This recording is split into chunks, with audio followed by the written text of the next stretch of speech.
والثانية ولإنان الثناء إليه ثانية وعلى أفضل رسل محمد وآله مصليا وفي حلبة الصلوات مجليا ومصليا.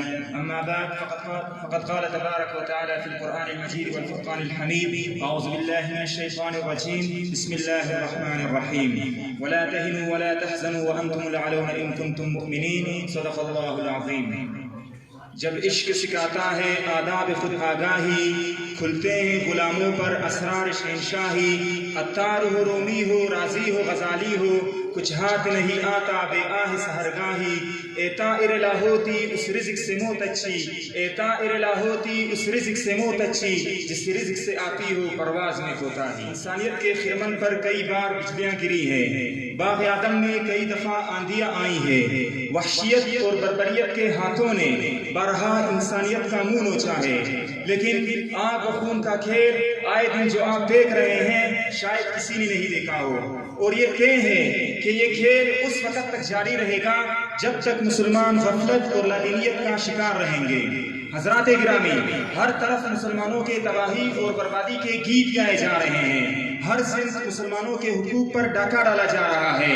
ملک کا کوئی گوشہ ایسا نہیں جہاں مسلمانوں کی عزت اور حرمت محفوظ ہو.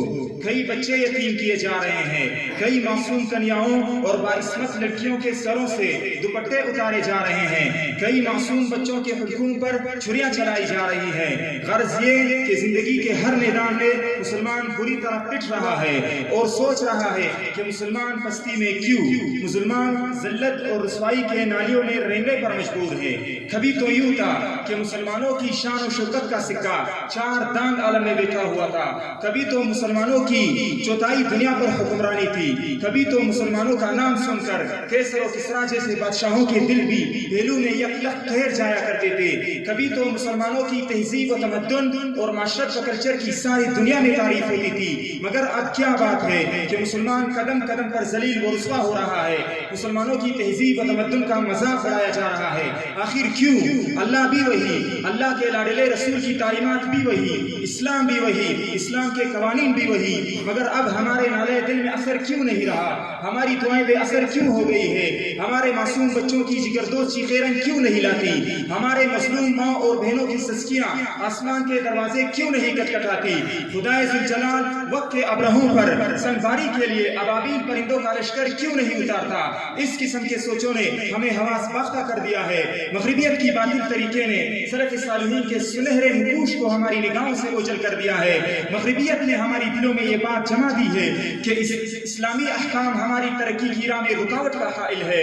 اگر ہم آج اسلامی احکام کو پس انداز کر دے تو دوسروں قوموں کی طرح ہم بھی ترقی سے ہمکنار ہوں گے. پردہ ترقی کی راہ میں بری طرح حائل ہے.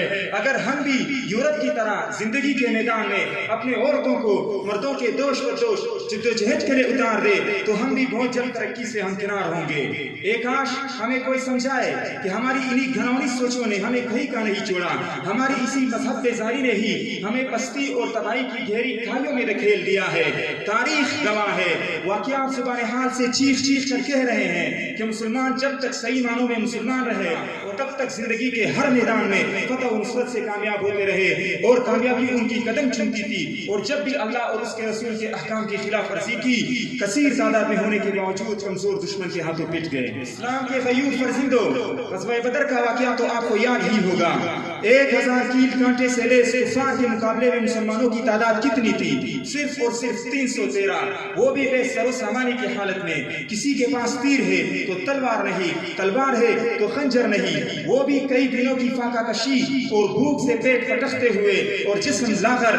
اور دوسری طرف ان کے مقابل جو کفار تھے ان کو اپنی تعداد اور کثرت پر ناز تھا. وہ مسلمانوں کو لقمہ تر سمجھ رہے تھے کہ جب جنگ چھڑی تو مسلمانوں کا صفایا کر دیں گے. لیکن مسلمانوں کو وشواس تھا رب ذوالجلال کے اس اعلان پر، وَلَا تَهِنُوا وَلَا تَحْزَنُوا وَأَنْتُمُ الْأَعْلَوْنَ إِن كُنتُم مُؤْمِنِينَ. اور آخرکار یہی ہوا کہ اللہ نے انہیں فتح اور کامیابی سے ہمکنار کیا. تاریخ بتاتی ہے کہ جب 313 حق پرستوں کے مقابل 1000 کفار آئے تو حق پرستوں نے تھوڑی ہی دیر میں 1000 کفار کو مولی گاجر کی طرح کاٹ کے رکھ دیا. مسلمان جو غالب ہوئے وہ اسلام کی عالمگیر صداقت اور حقانیت کی شکتی تھی، وہ اسلام کی ہی بدولت کامیاب ہوئے ابن فتح یاسین سے، اس لیے کہ ان کا ہر قول اللہ اور اس کے رسول کے حکم کے عین مطابق تھا۔ کیوں؟ اس لیے کہ وما رمیت اذ رمیت ولکن اللہ رمی، کہ جب تو نے تیر پھینکا تو وہ تو نے نہیں پھینکا بلکہ تیرے رب نے پھینکا۔ اب ظاہر ہے کہ جس کے پاس خداوند ذوالجلال کی فتح نصرت ہو تو پھر پوری دنیا اگر مل کر اسے زیر کرنا چاہے تو ہرگز نہیں کر سکتی۔ آج ہماری تعداد دنیا میں لاکھوں نہیں، کروڑوں نہیں، بلکہ اربوں کی تعداد میں موجود ہے۔ اس کے باوجود دنیا کی نگاہوں میں ہماری کوئی دقت نہیں۔ کیوں؟ اس لیے کہ ہم نے اللہ کے حکم کو توڑا اور اس کے نبی صلی اللہ علیہ وسلم کے تعلیمات کو تاکہ نسیان میں ڈال دیا۔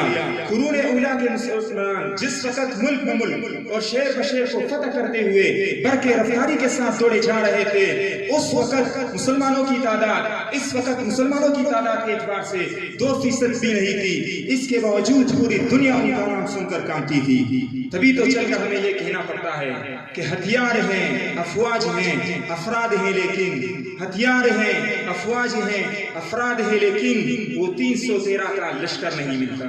اسلامی نام رکھنے اور گنی چنی اسلامی رسمیں ادا کر لینے سے کوئی شخص مسلمان نہیں ہوتا، بلکہ اسلام اطاعت اور فرمانبرداری کا نام ہے۔ مسلمان وہ ہے کہ جس کے قلب میں کلمہ لا الہ الا اللہ محمد رسول اللہ کی حقیقت اس قدر جان گزین ہو جائے کہ اس کے دل اور دماغ پر اسی کا غلبہ ہو، اور اس کو زبان سے ادا کرنے کا نتیجہ یہ ہونا چاہیے کہ ہماری روح اس کے معنوی قالب میں ڈل جائے۔ جب ایسا ہوگا تو پھر دیکھنا کہ اس خزان رسیدہ چمن میں ایک بار پھر بہار آئے گی اور پھولوں کی ہر کلی یکا یک کھلکھلا کر ہنس پڑے گی۔ اے لا الہ کے وارث باقی نہیں ہے تجھ میں گفتار دل برانہ، کردار کا ہیرانہ، تیری نگاہ سے دل سینوں میں کانپتے تھے، تیری نگاہ سے دل سینوں میں کانپتے تھے، کھویا گیا ہے تیرا جذبے کلندرانہ، مٹنے ہی نہیں دیں گے اسلاف کے ورثے کو، بابر کی نشانی کو سجدوں سے سجائیں گے۔ ایوان حکومت تک اس بات کو پہنچا دو، ایوان حکومت تک اس بات کو پہنچا دو، اب کھل کے مسلمان بھی میدان میں آئیں گے۔ وآخر دعوانا الحمدللہ رب العالمین۔